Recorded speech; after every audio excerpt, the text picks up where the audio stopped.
So we have been talking about Schrodinger's model and how that looks like, and we just finished tying it to the periodic table. We said that this was our S block with helium over here would be there. This was our P block. This was our D block. And this is our F block. Okay, and there's a 10-minute video, and I stopped it because I didn't want to go over 10 minutes for these. There's a 10-minute video that goes up to this point, so if you're confused at where I'm at right now, go and look for the other video and watch that one first. And but let's finish this up. So we know that my s orbitals are that spherical shape, okay, which is easy to draw. We know that my p orbitals are the flower-like shape, and I've got a better looking example here in class. So if the 3D image of this isn't popping out in your head, come in and look at the 3D image. It makes a little bit more sense when you see it that way. But this would be my p orbital. So let's look quickly at what my d orbital would look like. There we go, and this actually is my s and my, so I have my s orbital that looks, sorry, there we go. That looks like this sphere right here. My p orbitals, there's three parts, my up, down, my front to back, my left to right. Okay, here are what my d orbitals, and you would put all of that together into one big massive thing to get your d orbital all put together. So we're never going to draw a d orbital. All right, but just so that but we can do electronic configurations for them. So let's do electronic configuration. Now, electronic configuration was that 1s2, 2s2. It was telling us what it looked like in writing instead of drawing it all out. All right, so let's do one for a really big element so that we can see what it's all going to look like all written out. Here, let's do lead, okay, which is Pb. And it has 82 electrons. So we're going to do it for do an electronic configuration for an atom that has 82 electrons. Okay. All right. So here we go. The way I find it easiest to do this is to just use a periodic table. Okay. And we just follow it along like I'm reading a book. I start up here, and that is my S block. And it is my first row. So 1s2. I go to my next row, is 2s2.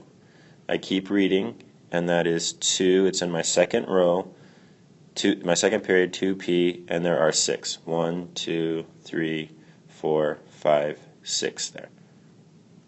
Okay. I go to my next row, and that's 3s and 2. Okay, my third row, my third period, S block, S shaped, spherical shaped, and two electrons in there. Continue on to here, my third row, my P shape, and there are 6 electrons there. And remember, we are going to lead down here. Okay, that's where we're heading towards.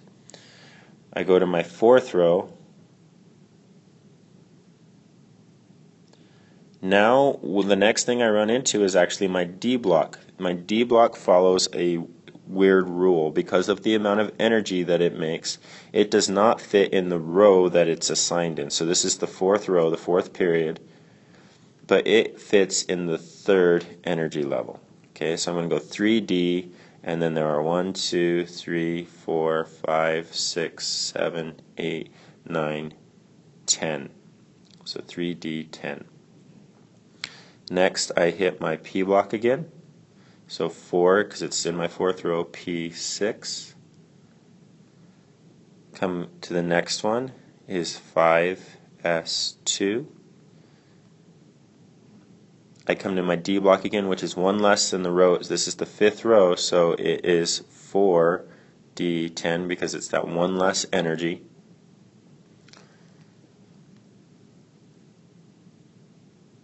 P6,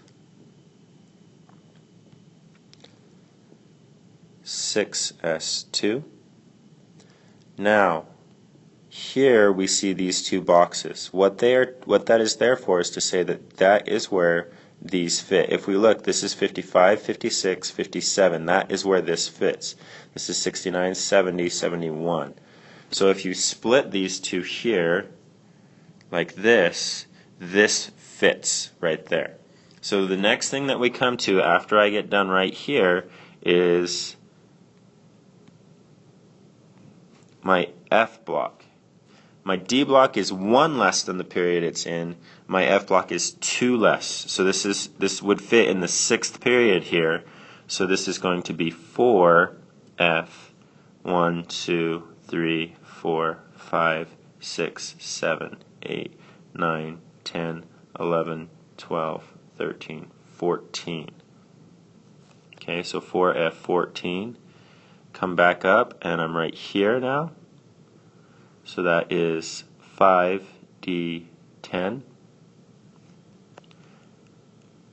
And then lastly to there.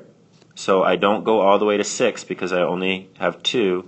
So I am at 6P2.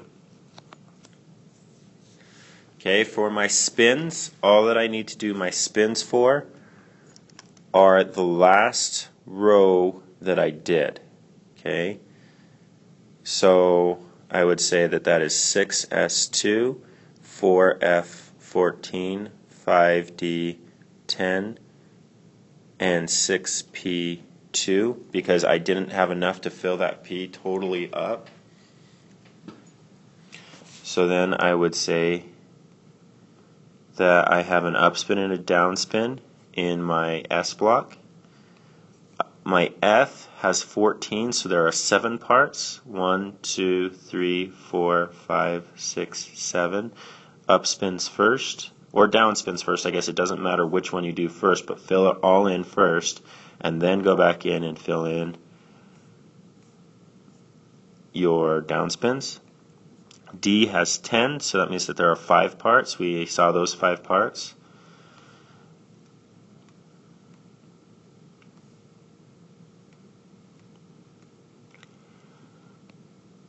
And lastly, my P has 3, and we only have 2, so I fill it in like that. Hopefully this helps, and if you have any questions, come in and I'll help you out with it.